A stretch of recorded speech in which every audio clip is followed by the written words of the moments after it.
हरे कृष्णा। ओम नमः शिवाय। कल हमने कथा में बात की थी कि महालसा की माता मार्तंड से विवाह की बात करती हैं और महालसा मना कर देती है। उसके बाद मार्तंड उन्हें सब बताते हैं कि मुझे तुम पर या अपने पर विश्वास की बात नहीं है, मुझे तो उस पर विश्वास है जिसने कभी किसी से प्रेम किया था और वर्षों तक उसे प्राप्त करने के लिए प्रतीक्षा भी करती रही थी। और ये जो मेरा विश्वास है, मेरा ये विश्वास उसी विश्वास से प्रेरित है। और इस प्रकार की बातें सुनकर महालसा ये भी प्रश्न करती हैं कि क्या अभी भी आपको देखकर ऐसा प्रतीत होता है जैसे आप उससे अभी भी बहुत प्रेम करते हैं, और यदि वो अभी आपसे आपके पास आए और आपसे विवाह करने का प्रस्ताव रखे तो क्या आप उससे विवाह करेंगे?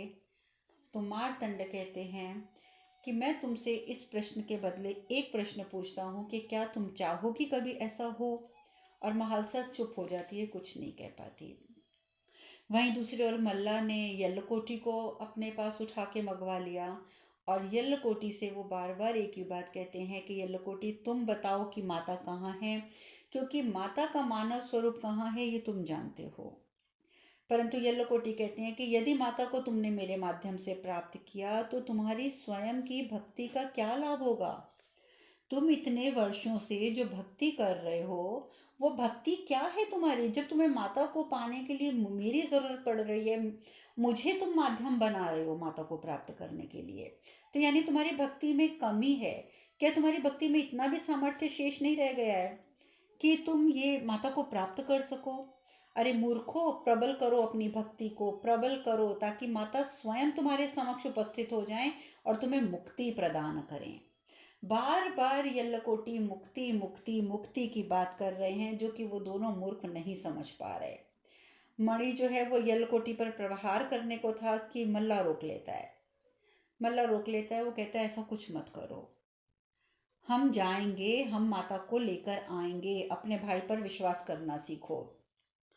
उधर मार्तंड को अनुभूति हो जाती है, मार्तंड को अनुभूति हो जाती है कि यल्लकोटी जो है इस समय मल्ला और मणि के पास हैं।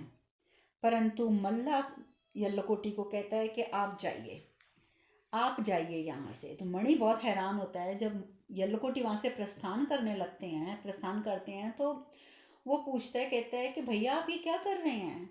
आपने यल्लकोटी को उठवाया और अब आप उसे जाने दे रहे हैं, जबकि उसने तो माता का पता बताया ही नहीं।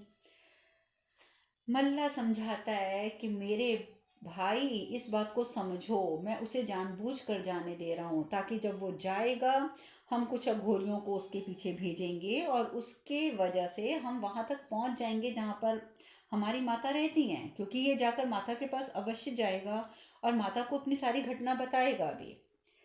तो ये सब कुछ उनकी जो योजना होती है, यल्लकोटी को आभास हो जाता है, यल्लकोटी को पता चल जाता है कि पीछे पीछे अघोरी उसका पीछा कर रहे हैं, और इसी वजह से वो एक वृक्ष के नीचे लेट जाते हैं कि इससे अच्छा तो मैं यहीं आराम कर लेता हूँ, अपने आप ये लोग थक कर चले जाएंगे।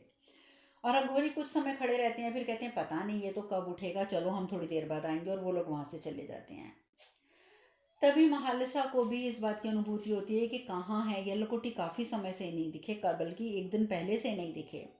और वो ढूंढते हुए जाती हैं, तो जाते जो ढूंढते ढूंढते उन्हें पेड़ के नीचे वो सोए हुए मिल जाते हैं। तो वो हैरान हो जाती हैं, कहती हैं यल्लकोटी आप यहाँ पर आराम कर रहे हैं और हम लोग वहाँ कितने चिंतित हो रहे थे। तो यल्लकोटी सब कुछ बताते हैं कि किस प्रकार से उनका अपहरण हुआ था। तो महालसा को बहुत क्रोध आता है, कहती है कहाँ है वो दोनों, कहाँ है वो दोनों, मैं अभी जाकर उनका अंत करती हूँ। यल्लकोटी कहते हैं महालसा, हर एक कार्य का एक उचित समय होता है और जब वो समय आता है हमें वो कार्य तभी करना चाहिए। परंतु महालसा कहती है, परंतु यल्लकोटी कुछ कार्य ऐसे होते हैं जो जब कर दिए जाएं वही समय उचित हो जाता है। आप भूल रहे हैं कि उन्होंने मेरे पिता का वध किया था, मेरे पिता की हत्या की थी। यल्लकोटी जो है वो बताना नहीं चाहता, लेकिन महालसा बहुत मजबूर करती है कि मुझे बताओ कहाँ पर हैं वो, कहाँ पर हैं, और अंततः यल्लकोटी बता देता है। महालसा तुरंत अपने घोड़े पर सवार होकर उधर चल पड़ती है, परंतु मार्तंड उससे पूर्व ही कंदरा में पहुंच जाता है। और कंदरा में पहुंचकर सीधा वो पहुंच जाता है मल्ला और मणि के समक्ष और जाकर बोलता है कि प्रतीत हो रहा है कि तुमने अपनी पिछली भूल से कुछ भी नहीं सीखा, कुछ नहीं सीखा। और ऐसे व्यक्तियों का पतन निश्चित होता है जो गलती भी करते हैं और गलती करने के बाद उस गलती से कुछ सीखते भी नहीं हैं। और जब व्यक्ति इस प्रकार का व्यवहार करता है, यानी कि गलती करता है, गलती से कुछ सीखता भी नहीं है और उसके बाद पुनः वो गलतियां दोहराता है, तो उस व्यक्ति का पतन निश्चित होता है। और ये पतन उसको उसके अंत की ओर अग्रसर भी कर देता है, जो तुम्हारे साथ हो रहा है। परंतु मैं अभी तो जा रहा हूँ, पर अंतिम बार हम अवश्य मिलेंगे। और वो वहाँ से प्रस्थान कर लेते हैं। तब तक मल्ला को ये सूचना प्राप्त हो जाती है अघोरियों से कि उन्होंने देख लिया है माता को मानव स्वरूप में और वो यहीं पर आ रही हैं, यहीं पर आ रही हैं। और इस प्रकार से मल्ला और मणि महालसा के स्वागत हेतु, आप उसे स्वागत कहिए या महालसा के वध हेतु, वो तत्पर हो जाते हैं। लेकिन महालसा को राह में ही मार्तंड मिल जाते हैं। तो मार्तंड कहते हैं कि मैं तुम्हें वहाँ नहीं जाने दूंगा, परंतु महालसा कहती है कि मुझे वहाँ अकेले ही जाना होगा मार्तंड, मुझे अकेले जाना होगा, क्योंकि मेरे पिता के प्रतिशोध पर केवल मेरा अधिकार है, केवल मेरा अधिकार। और यदि मैंने आज तुमसे सहायता ले ली तो मुझे उम्र भर पछतावा रहेगा कि मैं अपने पिता की मृत्यु का प्रतिशोध स्वयं नहीं ले पाई। मार्तंड इस बात को समझते हैं। मार्तंड कहते हैं उचित है महालसा, उचित है, किंतु मेरी एक बात ज्ञात रहे, यदि तुम्हें किसी भी क्षण मेरी आवश्यकता हो, किसी भी क्षण मेरी आवश्यकता हो, तो केवल एक बार मेरा स्मरण करना, मैं वहाँ उपस्थित हो जाऊँगा। महालसा प्रसन्नता पूर्वक इस आग्रह को स्वीकार करती हैं और वहाँ से अकेले चल पड़ती हैं। मार्तंड भी निश्चिंत हो जाते हैं कि जब महालसा ने स्वीकार किया है तो आवश्यकता पड़ने पर वो उसका स्मरण अवश्य करेंगी। अघोरियों का वध करते हुए महालसा आगे बढ़ने लग जाती है, लेकिन आगे बढ़ते बढ़ते बढ़ते बढ़ते उसे तो ज्ञात ही नहीं होता कि राज्य की सीमा पर एक यंत्र बना हुआ है जो उन्हीं के लिए बनाया गया है, और अंततः वो उस यंत्र में चल जाती हैं। और जैसे ही वो यंत्र में अपने कदम रखती हैं, वो यंत्र में से ज्वाला निकलने लग जाती है, वो बीच में अटक जाती हैं। और इस बात की अनुभूति मल्ला को हो जाती है और मल्ला तुरंत, मणि तो पहले से ही वहां पहुंचा हुआ है, क्योंकि उसे जैसे ही ज्ञात होता है कि माता आ रही है तो वो तो माता माता माता माता करता हुआ राज्य की सीमा पर पहुंच जाता है। और जैसे ही वो देखता है कि माता जो है, यानी कि महालसा जो है, वो उस यंत्र में खड़ी हैं, तो मणि भी तुरंत वहां जाकर खड़ा हो जाता है, माता का हाथ पकड़ लेता है कि माता अब मैं तुम्हें कहीं नहीं जाने दूंगा, माता अब मैं कहीं नहीं जाने दूंगा। और उधर मल्ला जो होता है, जैसे उसे अनुभूति होती है कि माता जो है, यानी कि महालसा जो है, वो खड़ी हैं उस यंत्र में, वो तुरंत अपनी मंत्र शक्ति से, यंत्र शक्ति से उस कंदरा को बहुत बड़ी एक उस यंत्र को एक बड़ी कंदरा में परिवर्तित कर देता है। अब उस मतलब बहुत ही छोटी सी जगह की वो कंदरा होती है, लेकिन बहुत ऊंची ऊंची चारों तरफ दीवारें खड़ी हो जाती हैं। महालसा हैरान हो जाती है कि वो देखती है कि किसी भी और कोई रास्ता नहीं है, कि वो चाहकर भी उस कंदरा से बाहर नहीं निकल सकती, वो बिल्कुल बाहर नहीं निकल सकती। और इधर मणि जो है वो उपस्थित है और वो बोलता है कि देखिए, आपको इस मानव स्वरूप से मुक्ति दिलाने के लिए हम आपको कब से ढूंढ रहे हैं, और अब आप माता इस कंदरा में आ चुकी हैं, यहाँ से आपके लिए निकलना असंभव है, बिल्कुल असंभव है। इसलिए अब बेहतर यही होगा कि मुझे आप अपना वध करने दें। हाथ उठाती है महालसा, महालसा प्रहार भी करती है मणि के ऊपर, लेकिन मणि में तो देखिए, मणि जैसा भी है, अर्ध विक्षिप्त है, या आप ये कह सकते हैं कि कुछ भी कह लीजिए, जो अर्ध विक्षिप्त व्यक्ति होता है ना, वो जो काम भी करता है वो बहुत तन्मयता से वो कार्य करता है, वो पूर्ण समर्पण से वो कार्य करता है, क्योंकि उसके मन में प्रश्न नहीं उठते फालतू के। और यही कारण है कि मणि जैसा भी है, परंतु उसकी भक्ति की शक्ति उसमें अभी भी बहुत उपस्थित है, क्योंकि यदि वो माता की भक्ति करता है तो वो पूर्ण समर्पण से करता है। परंतु वो उसका जो दिमाग है वो अपने भाई के दिमाग से जुड़ा हुआ है, तो उस दिमाग के अनुसार वो इतना समझता है कि माता के इस मानव स्वरूप का अंत करना अति आवश्यक है, तभी माता दिव्य स्वरूप में उन्हें प्राप्त हो पाएंगी, जैसे कि पहले भी उन्हें प्राप्त हुई थी। और ये बात करके वो गला दबाने का प्रयत्न करता है। मणि गला दबाता है महालसा का। जब महालसा को ऐसा प्रतीत होता है कि यहाँ से बच पाना असंभव है, तो वो जोर से बोल पड़ती है, मार्तंड। इधर से उनकी पुकार उनके मुख से निकलती है मार्तंड के लिए, और मार्तंड तो पहले ही तैयार हैं, वो तो हमारे महादेव हैं, हर हर महादेव। पुकार सुनते ही कंदरा, जो कि एक बहुत ही सख्त पत्थरों की बनी हुई कंदरा है, जिसमें से निकलना महालसा को भी लग रहा था असंभव है, अचानक वो टूटनी शुरू हो जाती है। वो टूटनी शुरू हो जाती है और इतना बड़ा उसमें द्वार बन जाता है और मार्तंड उसके अंदर उपस्थित हो जाता है। और मणि तो इतना घबरा जाता है, इतना घबरा जाता है। मार्तंड जैसे अंदर आता है, मणि को बुरी तरीके से वो 2-3 धक्के मारता है कि मणि की तो हालत बुरी हो जाती है, और मणि वहाँ से भाग जाता है। वहाँ से भाग जाता है और एकदम वो चिंतित हो जाता है कि ये क्या हुआ। पहले भी वो पहचान तो जाता है कि मार्तंड और कोई नहीं है, अघोरा है। लेकिन अब उसको चिंता इस बात की है कि पहले भी अघोरा आया था और माता को ले गया था, आज फिर अघोरा आ गया है और ये माता को आज भी लेने आ गया और लेकर ही जाएगा। उधर महालसा की माता बहुत चिंतित होती हैं, कहती हैं कि यल्लकोटी, कोड़ियाँ फेंक कर बताओ, कोड़ियाँ फेंक कर बताओ कि हमारी पुत्री सुरक्षित है या नहीं है। जल्दी कौड़ियाँ फेंको, क्योंकि उसे, माता को इस बात की अनुभूति है, इस बात का ज्ञान मिल चुका होता है कि यल्लकोटी ने बता दिया था कि मल्ल और मणि कहाँ है, और महालसा वहीं गई है। परंतु माता की ये बात सुनकर के कोड़ियाँ फेंक कर बताओ कि पुत्री सुरक्षित है या नहीं है, यल्लकोटी कहते हैं कोड़ियाँ फेंकने की आवश्यकता नहीं है।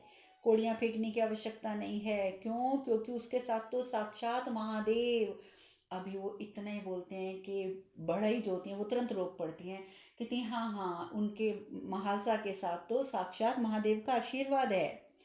तो यल्लकोटी को भी आभास हो जाता है कि वो गलत बोलने लगे थे, क्योंकि यल्लकोटी जानते हैं कि मार्तंड जो है वो महादेव हैं, गंगा देवी यानी बढ़ई भी जानती हैं कि वो मार्तंड महादेव हैं, लेकिन माता तो नहीं जानती ना, महालसा की माता तो नहीं जानती। तो इसीलिए बढ़ई कहती है कि माता आप चिंता मत कीजिए, सारी उम्र आपने महादेव की आराधना करी है, महादेव आपकी पुत्री के साथ हैं, वो महालसा की रक्षा करेंगे। और आप इसलिए चिंतित हो रही हैं कि आपको अभी तक कोई समाचार नहीं मिला। तो माता, समाचार ना मिलने का अर्थ ये तो नहीं होता कि समाचार बुरा ही है। आप चिंता मत करिए माई, वो शीघ्र लौट आएगी, उसके साथ महादेव का आशीर्वाद है, और फिर मार्तंड उसके साथ है, उसे कुछ नहीं हो सकता। तभी मार्तंड महालसा को लेकर घर वापस आते हैं। रास्ते में महालसा को याद आता है कि किस प्रकार से मुझे सब कह रहे हैं घर में कि मैं मार्तंड से विवाह कर लूँ, मार्तंड से विवाह कर लूँ, और मार्तंड ने तो स्वयं कहा था कि क्या पता ये पूर्व निश्चित हो, क्या पता ये पूर्व निश्चित हो कि हमारा विवाह होना ही है। तो इस प्रकार की सारी बातें जब उसे याद आती हैं, तो महालसा चलते चलते कहती हैं, मार्तंड हमें उत्तर मिल गया है। मार्तंड कहते हैं, उत्तर? कैसा उत्तर? कौन सा उत्तर मिल गया है तुम्हें? महालसा कहती है, जो प्रश्न तुमने मुझसे किया था उसका उत्तर मिल गया है। तो मार्तंड कहते हैं, मैंने कौन सा प्रश्न किया था महालसा, कौन सा उत्तर मिल गया है, स्पष्ट शब्दों में कहो। तो महालसा कहती है कि स्पष्ट शब्दों में मैं तुम्हें यही कहना चाहती हूँ कि मैं तुमसे विवाह करने को तैयार हूँ, मैं तुमसे विवाह करने को तैयार हूँ। जैसे ही महालसा ये शब्द कहती है, तो मार्तंड कहते हैं, किंतु मैं नहीं, मैं तुमसे विवाह करने के लिए तैयार नहीं हूँ महालसा। तो महालसा को पहले तो बहुत बड़ा झटका लगता है कि पहले तो वो पीछे पड़े थे कि मुझसे विवाह करो, और अब अचानक कह रहे हैं कि मैं तैयार नहीं हूँ। लेकिन उसी समय मार्तंड स्पष्ट रूप में उन्हें समझाते हैं, देखो महालसा, मुझे इसका बोध है कि तुम्हारे लिए अपने पिता की मृत्यु का, अपने पिता की हत्या का प्रतिशोध लेना कितना महत्वपूर्ण है। और जब तक तुम अपने दायित्व की पूर्ति नहीं कर लेती हो ना महालसा, मैं तुम्हारी प्रतीक्षा करूँगा। मैं विवाह तो करूँगा और तुमसे ही करूँगा, परंतु तुम पहले अपना प्रतिशोध पूर्ण करो, मैं प्रतीक्षा करूँगा। महालसा सुनती है तो बहुत प्रसन्न हो जाती है, क्योंकि उसको इस बात की भी अनुभूति होती है कि देखिए मार्तंड कितना एक उच्च कोटि के विचार रखने वाला व्यक्ति है, जिसने मेरी दायित्व को, मेरे कर्तव्य को इतनी ज़्यादा महत्वपूर्ण समझा कि उसने ये तक कह दिया कि वो इंतज़ार करेगा, वो प्रतीक्षा करेगा जब तक मेरा दायित्व पूर्ण नहीं हो जाता। अगर ये कोई साधारण पुरुष होता तो कहता कि दायित्व तो पूर्ण होते रहेंगे, तुम पहले विवाह तो करो। परंतु वो और ज़्यादा आकर्षित हो जाती हैं इस प्रकार का व्यवहार देख के मार्तंड का। घर पहुंचती हैं, घर पहुंच के सब कुछ बताती हैं माता को कि क्या क्या हुआ, और वो तो ये भी बताती हैं कि मैंने स्वयं कह दिया है मार्तंड से कि मैं विवाह करना चाहती हूँ, परंतु मार्तंड ने कहा है कि वो प्रतीक्षा करेगा जब तक मेरा प्रतिशोध पूर्ण नहीं हो जाता। ये सारी बातें सुनकर माता भी बहुत प्रसन्न हो जाती हैं, बहुत प्रसन्न हो जाती हैं, बहुत प्रसन्न हो। वहीं दूसरी ओर मल्लामणि को अब जो वो वरदान प्राप्त कर चुके हैं, उस वरदान की वजह से बहुत घमंड है अपने आप को, बहुत घमंड है अपने आप पर कि हम तो कुछ भी कर सकते हैं। वो कुछ अघोरियों को भेजकर उद्घोषणा करवा देते हैं उस राज्य में कि या तो महालसा हमें सौंप दो, या फिर हम सारा गांव जलाकर राख कर देंगे। हम सारा गांव जला देंगे, लेकिन इससे तो बेहतर होगा कि महालसा हमें सौंप दो। परंतु गांव वाले महालसा को बहुत प्रेम करते हैं, गांव वाले प्राण देने को तत्पर हो जाते हैं। वो कहते हैं कि हम अपने प्राण दे देंगे, लेकिन महालसा हमारी पुत्री है, हम महालसा तुम्हें नहीं सौंपेंगे, हम तुम्हें नहीं सौंपेंगे। और लेकिन साथ ही वो मार्तंड से ये भी कहते हैं कि मार्तंड, आप भगवान तुल्य हैं, और आप भगवान तुल्य बनकर इस गांव में पधारे हैं, तो अब आप ही हमारा मार्गदर्शन कीजिए कि हमें क्या करना है। आप जो बोलेंगे हम वो करने के लिए तैयार हैं, आप जो बोलेंगे हम वो करेंगे, आप हमारा मार्गदर्शन कीजिए।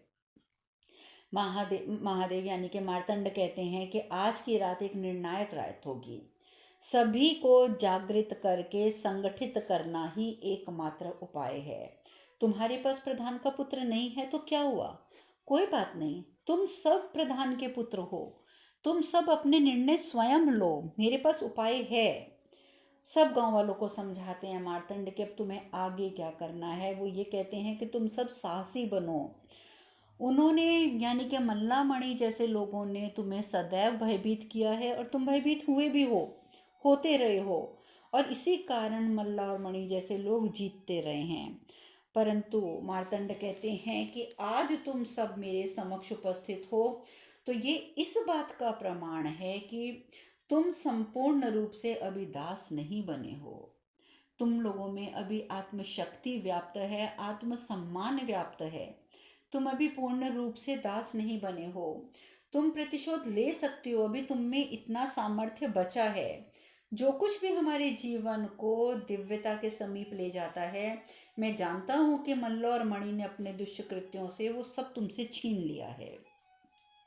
तुम लोगों के पास उन्होंने कोई भी दिव्यता नहीं छोड़ी है, मैं सब कुछ जानता हूँ। उन्होंने तुम्हारे अधिकार छीने हैं, तुम्हारे स्वप्न छीने हैं, परंतु आज मैं तुम्हें कहता हूँ कि तुम्हारे पास समय है, तुम जागृत हो जाओ। मैं तुम सब गांव वालों को समझाता हूँ कि जागृत हो जाओ, क्योंकि यही एक क्षण है परिवर्तन का, यही एक क्षण है निर्णय लेने का, यही एक क्षण है उनकी पराजय के आरंभ का। क्योंकि जिस समय तुम निर्णय ले लोगे तो वही क्षण उनकी पराजय के आरंभ का होगा, और जो सिर्फ तुम्हारे ही नहीं, तुम्हारे आने वाली पीढ़ियों के भविष्य को भी निर्धारित करेगा। तुम्हें अब ऐसा निर्णय लेना है, निर्धारित करेगा कि तुम्हारे आने वाली पीढ़ी कैसे जिए, भयपूर्ण स्थिति में रहे, या वो ऐसे वातावरण में सांस ले जो संपूर्ण रूप से भय मुक्त हो। ये निर्णय भी तुम्हें आज ही लेना होगा, आज ही लेना होगा। अब उसके लिए या तो तुम्हें सोचना है कि तुम कैसा वातावरण छोड़कर जाना चाहते हो, निर्णय तुम करो। कैसा वातावरण छोड़ना चाहते हो अपने आने वाली पीढ़ियों के लिए, भय से भरा हुआ कि वो तुम्हारी तरह भयभीत होकर जीवन बिता दें, या निडर होकर जीवन बिताएं। इसका निर्णय तुम्हें स्वयं लेना होगा। एक निर्णय तुम्हें लेना होगा, या तो पलायन या फिर युद्ध। अब तुम खुद सोचो कि तुम्हें क्या करना है। परंतु सभी एक स्वर में कह देते हैं कि हम युद्ध करेंगे, हम युद्ध करेंगे। परंतु तभी उनमें से एक व्यक्ति बोलता है, युद्ध करने को तो मैं भी तैयार हूँ, परंतु मेरे पास शस्त्र कहाँ हैं, शस्त्र कहाँ है मेरे पास? मेरे पास क्या, हम सबके पास शस्त्र कहाँ हैं? कैसे हम युद्ध करेंगे? वो तो हमसे बहुत ज्यादा शक्तिशाली हैं, कैसे युद्ध करेंगे? मार्तंड कहते हैं शस्त्र हैं, तुम सबके पास शस्त्र हैं और उससे भी ज्यादा शक्तिशाली शस्त्र हैं, क्योंकि ये युद्ध हमें खड्ग से नहीं कृपा से लड़ना है, क्रोध की हुंकार से नहीं भक्ति की गूंज से लड़ना है, एक ऐसी गूंज से जिसका स्पंदन सभी लोगों को प्रभावित करेगा। ये युद्ध होगा उनकी शक्ति और तुम सबकी एकता का। यदि तुम सब एकजुट हो जाते हो तो उनकी शक्ति के साथ तुम स्वयं लड़ सकते हो बिना शस्त्रों के भी। एकता जिसमें एक दूसरे के प्रति संभावना का समर्थन हो, एक दूसरे के प्रति संभावना हो, पूर्ण समर्थन हो, स्नेह हो। और यदि तुम्हारे अंदर ये भाव उत्पन्न हो जाते हैं तो यही भाव तुम्हारे शस्त्र बनेंगे, यही भाव तुम्हें सशक्त बनाएंगे। स्मरण रहे, जब भी समाज किसी अत्याचार के विरुद्ध संगठित होता है तो संसार की कोई भी नकारात्मक शक्ति उसके उद्देश्य को सफल होने से रोक नहीं सकती, उसे कभी उसे पराजित नहीं कर सकती है। ये बातें सुनकर सभी स्वीकार करते हैं कि हाँ, हम युद्ध करेंगे। सभी की स्वीकृति को देखकर मार्तंड कहते हैं कि अब और प्रतीक्षा नहीं करो यल्लकोटी, अपनी मुक्ति की उद्घोषणा करो, कर दो अपनी दबी हुई इच्छा को पूर्ण, और देखो उसकी गूंज सबको पराधीनता से कैसे मुक्त कराती है। मुक्त करो यल्लकोटी, अपने संगीत के उस प्रवाह को मुक्त करो जो इन सब में उत्साह भरेगा। यल्लकोटी, अपना वाद्य उठाओ और संगीत की स्वर लहरी छेड़ो। यल्लकोटी में इतना उत्साह आ जाता है, तुरंत वो अपना वाद्य बजाता है, इतना अच्छा वाद्य बजाते हैं वो कि सब प्रसन्न हो जाते हैं, सब नृत्य करने में मग्न हो जाते हैं। यहाँ तक कि बढ़ई और महालसा भी नृत्य में डूब जाती हैं। उस संगीत की गूंज देवलोक तक, कैलाश तक, सब जगह पहुंचती है। कैलाश में भी सब बहुत प्रसन्न हो जाते हैं। देवलोक से इंद्रदेव, गुरु बृहस्पति आदि देवतागण, वो सब भी ये सब देख रहे हैं, सब बहुत प्रसन्न होते हैं। सभी नृत्य कर रहे हैं, जैसा कि मैंने बताया महालसा और बढ़ई भी नृत्य करते हैं, परंतु मंगल वो एक अकेला खड़ा रह जाता है। मार्तंड जब देखते हैं कि सब नृत्य में मग्न हो गए हैं, मार्तंड तुरंत मंगल के समक्ष उपस्थित होते हैं और मार्तंड कहते हैं, तुम क्या करने वाले हो मुझे ज्ञात है मंगल, मुझे ज्ञात है, किंतु स्मरण रहे कि ये उचित समय नहीं है, इसलिए मेरी बात को समझो और अभी रुक जाओ। परंतु मंगल कहता है कि मैंने वचन दिया था उसे, मैंने वचन दिया था उसे उसकी रक्षा करने का, और मुझे ये अब करना ही होगा, क्योंकि आप इन्हें जितना भी जागृत कर लें, मैं जानता हूँ कि उन अघोरियों के समक्ष ये नहीं टिक सकते, क्योंकि ये आम पुरुष हैं जिनकी रग रग में भय व्याप्त है। ये उन अघोरियों के सामने नहीं टिक पाएंगे, और महालसा को कोई क्षति पहुंचाए ये मैं नहीं होने दूंगा, क्योंकि मैंने किसी को वचन दिया है। उन्होंने वचन तो यल्लकोटी को ही दिया है कि मैं महालसा की रक्षा करूंगा। मैं जानता हूं कि जब युद्ध होगा तो इन गांव वालों की पराजय निश्चित है, और उसका परिणाम कितना अनर्थकारी होगा इसकी कल्पना हम कर भी नहीं सकते हैं। तो इसीलिए मैं जो कुछ करने जा रहा हूँ मुझे करने दीजिए मार्तंड, मुझे मत रोकिए। मार्तंड कहते हैं कि यदि मैं कहूँ कि तुम मेरा विश्वास करो तो? मंगल कहता है, विश्वास करने का समय नहीं है मार्तंड, विश्वास करने का तो अब समय ही नहीं है। इतने सारे गांव वालों के प्राण संकट में डालने से बेहतर है कि मैं अभी जाकर मल्ल मणि का अंत कर दूं। अभी उन्हें मेरे आक्रमण का पूर्वाभास भी नहीं होगा, वो युद्ध करने के लिए अभी सोच भी नहीं पाएंगे, और मैं युद्ध आरंभ करने से पूर्व ही उस युद्ध को समाप्त करना चाहता हूँ। इसीलिए मैं कह रहा हूँ कि मुझे मत रोको, मैं जो करने जा रहा हूँ मुझे करने दो। मार्तंड कहते हैं, लेकिन ये युद्ध केवल तुम्हारा नहीं है, अपितु सबका है, और जब तक उन्हें अपने भय पर विजय प्राप्त नहीं होती है तब तक तुम्हारा ये जो त्याग है ये निरर्थक हो जाएगा। इसीलिए मैं कह रहा हूँ कि अभी उचित समय नहीं है। और जहाँ तक प्रश्न है महालसा का, तो उसकी सुरक्षा का दायित्व मैं लेता हूँ। मैं तुम्हें वचन देता हूँ कि महालसा को कुछ नहीं होगा, परंतु मंगल किसी की नहीं सुनता, किसी की मतलब मार्तंड की बिल्कुल नहीं सुनता, और कहता है कि नहीं मार्तंड, मुझे मत रोको, मैं जा रहा हूँ, परंतु जाते जाते मैं तुमसे एक निवेदन करना चाहता हूँ कि महालसा को यदि ये ज्ञात हो जाए कि मैं कहाँ गया हूँ, तो मैं जानता हूँ कि वो मेरे पीछे अवश्य आएगी, वो मेरी रक्षा हेतु अवश्य आएगी। मैं उसका गुरु तो नहीं, किंतु उसे मैंने बहुत कुछ सिखाया है, परंतु इसलिए आप उससे एक शब्द ज़रूर कह दीजिएगा। आप महालसा से सिर्फ इतना कह दीजिएगा मार्तंड कि उसने आज तक मुझसे जो कुछ सीखा है उस संबंध का मान रखने हेतु वो मेरे पीछे ना आए, उस संबंध का मान रखने हेतु वो मेरे पीछे ना आए। जब तक मेरे प्राण शेष हैं, मैं वचन चाहता हूँ कि आप दोनों मेरी सहायता नहीं करेंगे, आप मुझे वचन दीजिए। मार्तंड कहते हैं मैं वचन देता हूँ, लेकिन मैं तुम्हें एक चीज़ और कहना चाहता हूँ इसके अतिरिक्त, कि मैं तुम्हारी सहायता के लिए तो नहीं आऊँगा, लेकिन तुम्हारे प्राण निकलने से पूर्व हमारी भेंट अवश्य होगी, एक बार हमारी भेंट अवश्य होगी। ये बात मंगल नहीं समझ पाता कि मार्तंड ने ये क्यों कहा, और मंगल वहाँ से प्रस्थान करता है।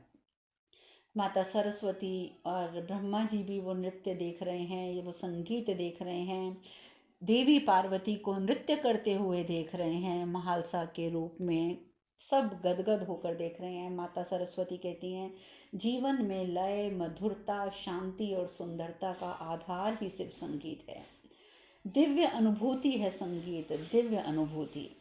नारद मुनि कहते हैं कि महादेव की कृपा से इन्हें न केवल संगीत की शक्ति का आभास होगा, अपितु उन्हें अपने अंदर शक्तियां जागृत होते हुए भी महसूस होंगी, और ये शक्तियां उनमें तुरंत अब जागृत हो जाएंगी।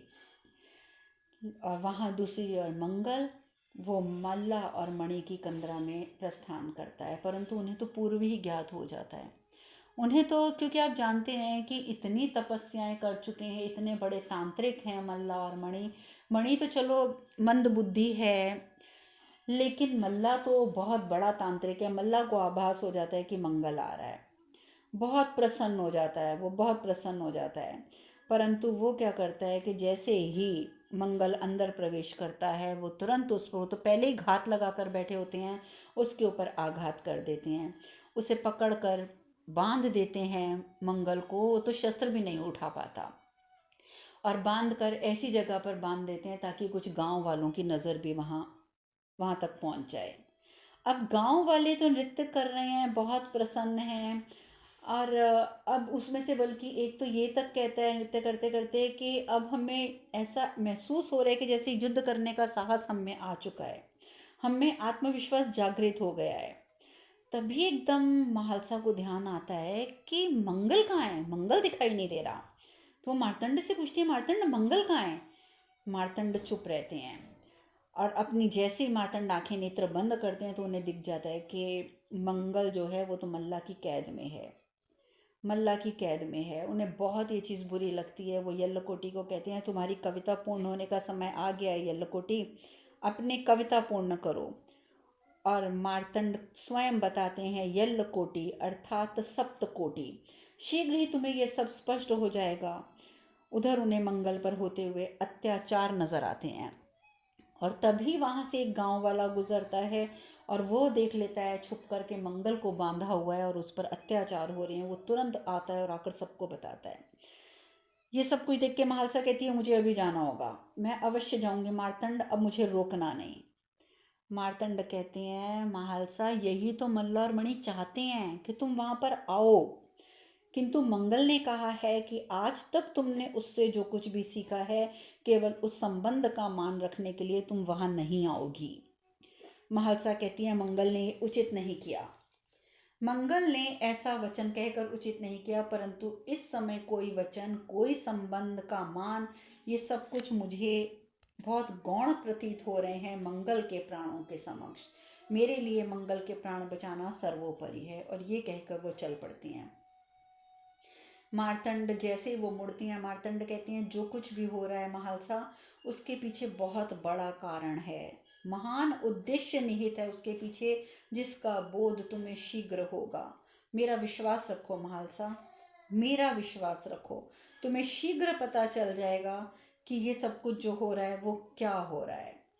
और तभी गांव वाले हैं वो सब एकत्र होकर मंगल के समक्ष पहुंच जाते हैं, जहाँ पे मंगल को बांधा हुआ है मल्ला और मणि ने, और उस पर अत्याचार कर रहे हैं। अब आगे गांव वाले क्या करते हैं ये हम कथा कल करेंगे। आज हम यहीं विश्राम लेते हैं। हरे कृष्ण कृष्ण कृष्ण हरे हरे, हरे राम राम राम हरे हरे। आप सब खुश रहें, स्वस्थ रहें, सुखी रहें। हरे कृष्णा।